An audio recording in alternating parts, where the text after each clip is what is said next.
Hi, I'm Wendy Gardner. If you've just watched the Macawa stocking video, you'll know that I mentioned a rosette.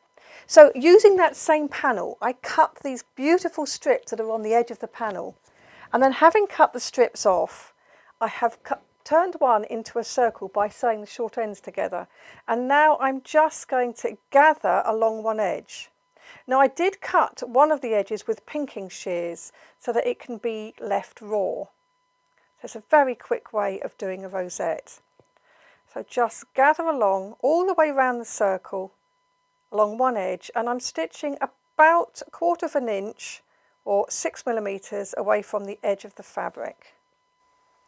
So having run that gathering stitch, I'm going to pull those gathers together and then just stitch across the middle a few times both ways, just to hold it all gathered into the centre.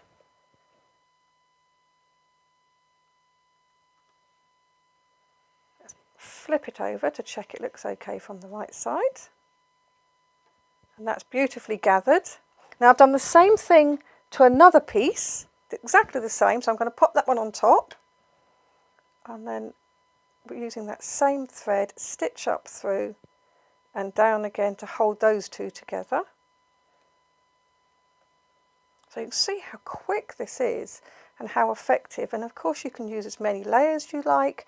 You can make the strips wider or narrower, it's entirely up to you. Having got that through there, I'm going to anchor that stitch and then finish by topping it with a nice self-covered button, and let me show you how to do that too. So I've cut a circle of fabric which is about 1 centimetre bigger than the button all the way round, and then run a gathering stitch all the way around the outer edge, which I can then pull up, pop the button inside, so notice the right side is on the outside, and with the button in place I'm just going to pull up those gathers, pull them up nice and tight and push the fabric down.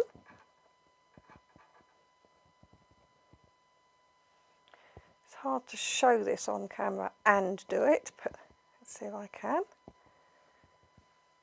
And then put the bottom of the button in place, and you'll see one side of it has sort of grippy teeth. That goes face down, and push, and just push it in place all the way around, and there you have a self-covered button.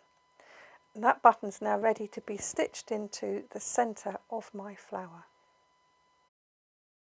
Anchored the thread onto the flower, pop the button on and just sew it in place. And it really is that simple. So here it is, the little rosette flower, really quick and easy to make. And once made, you can use it as a brooch, you could use it in your hair, you could wear it on your wrist, or of course you can put it on the Christmas stocking. And where you put it is entirely up to you. But if you've missed the video on the Christmas stocking, just look at the link below. I'm Wendy Gardner. Bye for now.